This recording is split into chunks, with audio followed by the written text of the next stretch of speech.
Hi, I'm James Simmonds. I'm the Chelsea under-18 assistant, and I'm here to answer questions for Ask the Coach.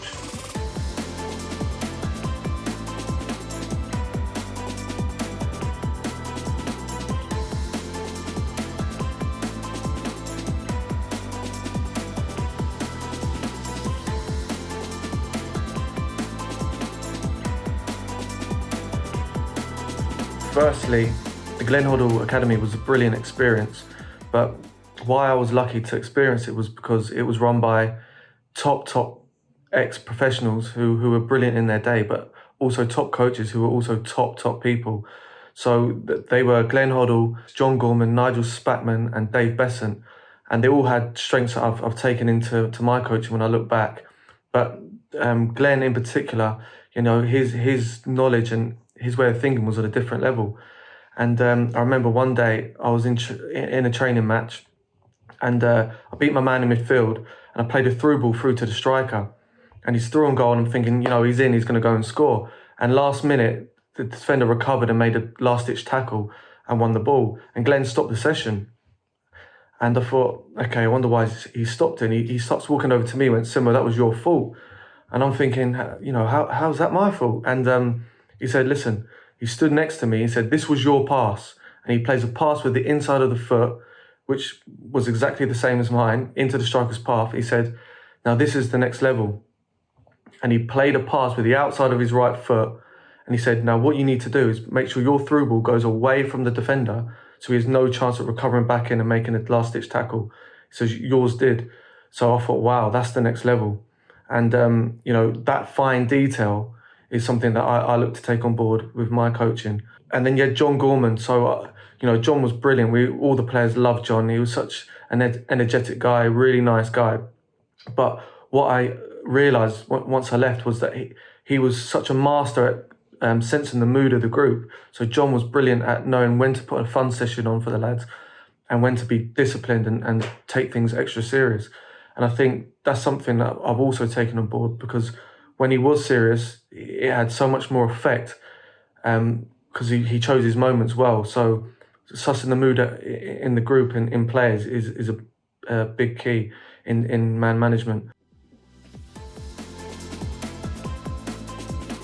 Firstly, no one's got a crystal ball. I've seen players who, I've gone, oh, he's definitely going to go and make it. He's technically outstanding. But then, later on, as a 16-year-old, he's, not had the mental resilience to get to the next level, for example. So I think you've got to have the full package. But as I've been coaching, I think the mental side of the game is definitely a massive part of it. Dealing with setbacks, being able to work hard consistently. And I think that word consistent is the key, both from a physical, technical point and mental. I think you've got to have the whole package. Players can't have days off these days. You can't just think, I'll sack this training session off and, I'll do well on the weekend. It'll catch up with you. We tell players throughout, whether they're 8 or 18, the same things. So your answer is, I think you've got to have a bit of everything, but consistency is the key, and that comes from your mental attitude. One example that springs to mind is Declan Rice. So Declan had, anyone that knows Declan, he's got great character, brilliant in terms of with the lads in the change room. Everyone loved him, but he was relentless in his hard work and the passion he had for the game. He worked so hard, and obviously he got let go, but his resilience to come back and bounce back is second to none. So there's an example of having that mental strength to keep going. And then you've got Mason Mount, who, as we all know, is technically outstanding.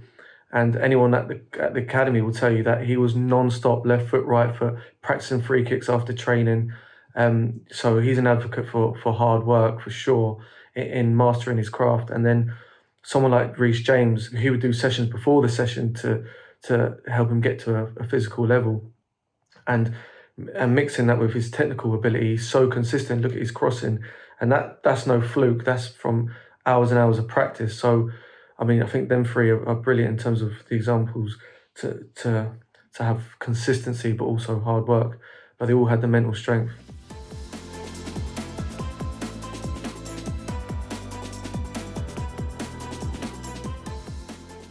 I watched the Atletico Madrid game against Liverpool, and there's certainly similarities between how Atletico set up in periods of that game with a really deep to low block against Liverpool, as teams have at times against us this season in the U18s league. So, we do come against that. So it's only right that we create scenarios that create that. So I have created a drill, and I'm sure you can manipulate it to the way you want in terms of how many players you've got.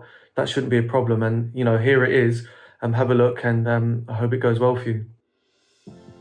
This session is an attack v defence practice. Coaching objective is to improve clinical finishing and instincts in the final third. The yellow team are defending, and their shape is a back five with 3 midfield players. The blue team is attacking, and they have 6 players, 3 forwards and 3 midfielders. There are 3 unopposed blue players marked as servers in the outside zone. The theme of the practice is to recreate a typical game scenario where opposition teams play with a low defensive block and lots of defenders behind the ball.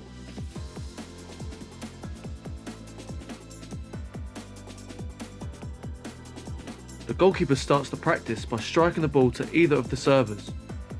The blue servers then pass to the other blue players to create an attack versus defence game. The blues are trying to score, and the defenders are trying to stop them from scoring. However, the defenders can also score themselves if they can pass the ball to the resting yellow players in box X.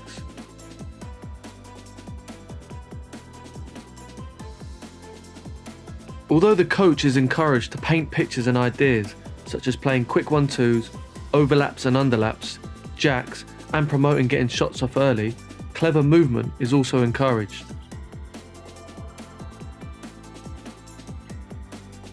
The practice design is a bit chaotic and reflective of the real game. Therefore, the players need to work it out and practice this type of opposed repetition so their instincts and anticipation improves. Games can typically play for 20 minutes with 5 times 4 minute blocks, including rotating players. Throw-ins, corners and offsides should remain as part of the game in order to keep it real. When creating this practice and similar technical repetition opposed or unopposed practices, coaches should consider which players need this, which positions do they need to be operating in, which specific techniques are we focusing on, and what game pressures and obstacles can we recreate.